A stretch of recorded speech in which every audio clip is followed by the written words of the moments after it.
یہ اللہ رسول کی باتیں لوگوں کو سناتے ہیں، تو بھی ان راہوں کا مسافر بنے۔ یہ خواب تھا ان کا، 2 سال بعد وہ اللہ کے پاس چلی گئی۔ ہم راضی بھر رضا ہے، جو بھی آیا ہے اس نے جانا ہے، لیکن جانے والے یاد بڑا آتے ہیں۔ وہ کیا کسی نے کہا تھا، مرنے والے یہ بات کیا جانے، جینے والوں پہ کیا گزرتی ہے۔ اپنوں کے بغیر زندگی بڑی ادھوری ہوتی ہے، اور بالخصوص یہ جو ماں باپ ہوتے ہیں بہت بڑی دولت ہے۔ یہ خواب دیکھا، میں نے دوڑ لگا دی۔ میں نے زندگی میں بڑی عزتیں پائی ہیں، پورے پاکستان میں جاتا ہوں عزت سے نوازا گیا ہوں، لیکن کبھی کبھی آرزو مچلتی ہے میری ماں ہوتی۔ میں لوگوں کو رسول اللہ کی باتیں سناتا اور وہ پردے میں بیٹھ کے مجھ سے حضور کی باتیں سنتی تو میرا قد کس قدر بڑھ جاتا۔ انسانی فطرت ہے بھائی، وہ ڈھونڈتا ہے ان رشتوں کو۔ انسان کو زمانہ یاد آتا ہے نا، کبھی غربت کی لکیر پہ کھڑا تھا، اچار سے روٹی کھاتے تھے، کبھی لسی میں وہ نمک مرچ بھگو کر کے اس سے ہی روٹی کھا لیتے تھے، اور آج دسترخوان پہ انواع و اقسام کے کھانے پل ہیں۔ ڈھونڈتا ہے انسان ان بوڑھوں کو، کاش ہوتے۔ کبھی کوئی محلے میں نہیں جانتا تھا، آج پوری دنیا میں شہرت ہے۔ کبھی پاس سائیکل نہیں تھا، آج جہازوں کے سفر ہے۔ انسان تلاش کرتا ہے، کاش وہ ہوتے تو میں ان کی عزت کرتا، میں ان کے قدموں میں بیٹھتا ہوں، ان کی خدمت کرتا۔ جوانوں یہ بہت میرے رسول کو ماں یاد آئی، مصلے پہ کھڑے ہیں۔ حضور کی والدہ کب بچھی؟ جب حضور کی عمر 6 سال تھی۔ ابوا نامی ایک چھوٹی سی بستی ہے جہاں سیدہ آمنہ رضی اللہ تعالیٰ عنہ آ کر کے رک جاتی ہیں، اور آپ کو بخار نے آ گھیر لیا۔ آپ جان گئے کہ یہ بخار میری جان لے لے گا۔ وقت رخصت ام ایمن سے کہا کہ میرے بیٹے محمد کو باحفاظت امیر قریش تک پہنچا دینا، اور پھر حضور کو پاس بلایا۔ ادھر بچپنے کی معصومیت، پیشانی میں نبوت کا نور، ماں بیٹے میں کھپ سی جاتی ہے۔ 2 باتیں کی اور پھر ہمیشہ کے لیے پہاڑوں میں سو گئی۔ فرماتی بیٹا کل حی میت، کل جدید بال، کل کبیر یفنا، وانا میتۃ وذکر باق وولدت طہرا۔ فرمایا بیٹا ہر نئی چیز نے پرانا ہو جانا ہے، ہر باقی نے فنا ہو جانا ہے۔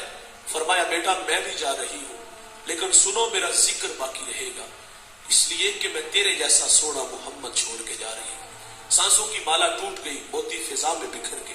حضور ماں سے لپٹ کے روئے، اور پھر اپنے ننھے ننھے ہاتھوں سے کالے پتھروں کی قبر بنائی، اس میں آنسوؤں کا چھڑکاؤ کیا۔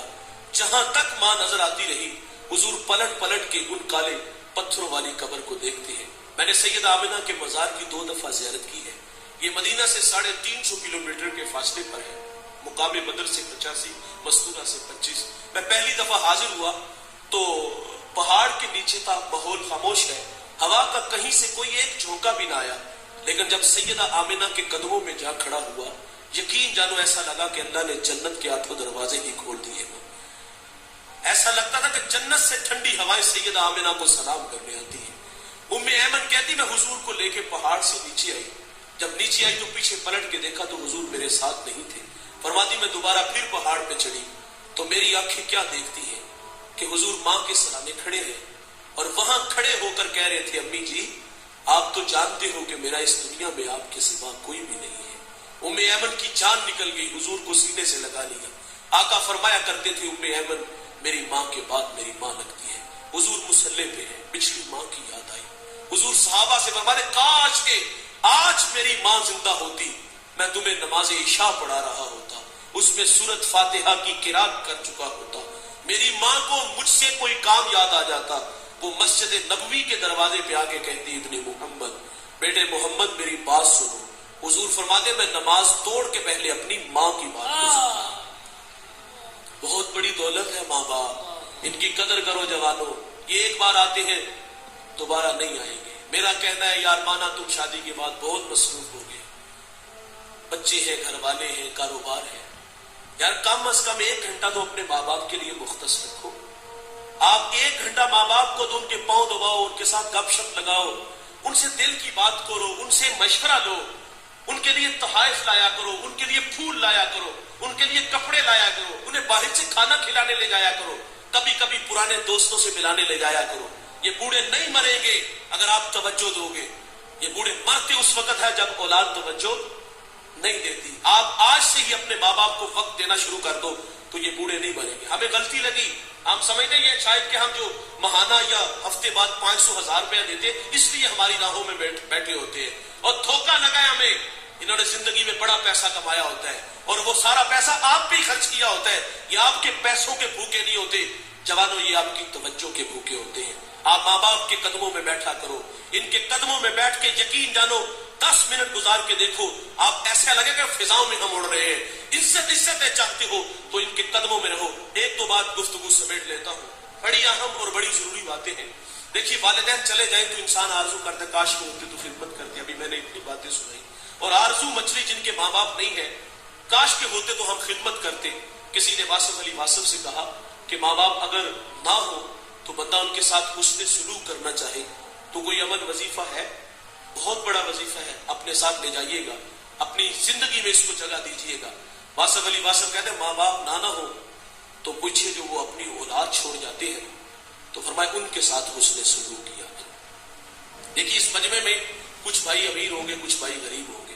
کتنا ہی اچھا ہے کہ امیر بھائی اپنے غریب بھائی کی کفالت لے لیں, لیکن ہمارے ہاں ایسا نہیں ہوتا.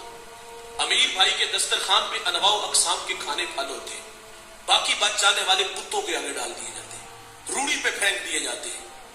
اور دیوار کے متصل بھائی کا گھر ہے, اس کے گھر میں فاقے ہیں, بچے روتے ہیں بلکتے ہیں, بھائی کو پرواہ نہیں ہوتی. میں اس شخص کو جانتا ہوں جو 5 فیکٹریوں کا مالک ہے, اسی فیکٹری میں اس کا بھائی ملازم ہے, بھتیجے بھی گالیاں دے لیتے. کتنا ہی اچھا تھا کہ 10-20 لاکھ روپیہ بھائی کو لگا کے کاروبار دے دیتا تاکہ وہ بھی عزت کی روٹی کماتا. لیکن ہماری آرزو ہوتی کہ یہ ساری زندگی ہمارا محتاج ہے. اور کتنا ہی اچھا ہے اس مجمع میں اگر کوئی بھائی امیر ہے تو وہ اپنی غریب بہن کی کفالت لے لے. ایسا بھی نہیں ہوتا. غریب بہن تو بھائی سے رشتہ لینے آئے تھے نا تو بھائی کے تیور دیکھنے والے ہوتے. وہ کہتا تجھے جرت کیسے ہوئی ہے, تو اپنی اوقات تو دیکھ, تو میری بیٹی کو 2 وقت کا کھانا بھی نہیں دے سکتی اور رازق تو ہے. ہمارا کہنا ہے بہنیں ولی بنا دیتی ہے. یہ اچھی لگتی نہیں لیکن یہ بھائیوں کے حق میں اچھی بڑی ہوتی ہے.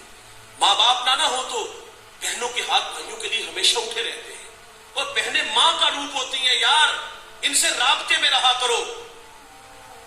لیکن یہ ہمارے گھروں میں 6 مہینے بھی نہ آئے تو ہمیں کبھی ان کی یاد ہی نہیں ہے.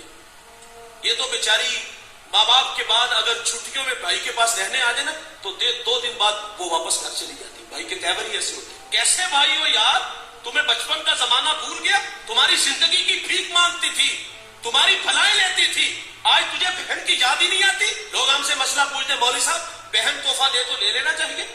تحفہ کیا مانگتے ہو؟ زمین مانگتے ہو؟ بہن دے دی تمہیں زمین. وہ جانتی تھی اگر میں نے زمین نہ دی تو بھائی ہمیشہ کے لیے میرے ساتھ رابطہ ختم کر لے گا. بھائی جو نا نفرت کا درس سکھا کے جاتا ہے کہ پھوپھوں کو منہ نہیں لگانا, میں مر گیا تو اس کو میرا منہ نہ دکھانا. اور اس سے 5 کروڑ کی زمین ہتھیا لی, تحفے میں لے لی, اور تمہیں کبھی اس کی یاد بھی نہ آئی, کبھی اسے اپنے پاس بھی نہیں بلایا. یہ میرے نبی کی سنت ہے کہ بہنیں جب گھر آئیں تو ان کو خالی ہاتھ نہ بڑھو, ان کی جھولیاں بھر کے بھیجا کرو. لیکن ہمارا بہنوں کے ساتھ رابطہ. اور میں سوال کروں گا آپ لوگوں سے, بچوں کے دل میں خالہ کا پیار ہوتا ہے, پھوپھوں کا کیوں نہیں ہوتا؟ رشتوں کی قدریں سکھانی چاہیے. یہ بڑی اچھی بات ہے کہ بچوں کے دل میں خالہ کا پیار ہے, پھوپھوں کا کیوں نہیں آتا؟ میرے بچوں کی عادت ہے الحمدللہ, میری بہنیں آئیں تو میرے بچے پھول لے کے استقبال کرتے ہیں. اپنی بہنوں کو عزت دو. اور ایک بات یاد رکھیے گا, جس گھر میں بہن بیٹی خوش نہیں روتی ہوئی گھر سے جائے گی اس گھر میں رحمت کے فرشتے نہیں آئیں گے.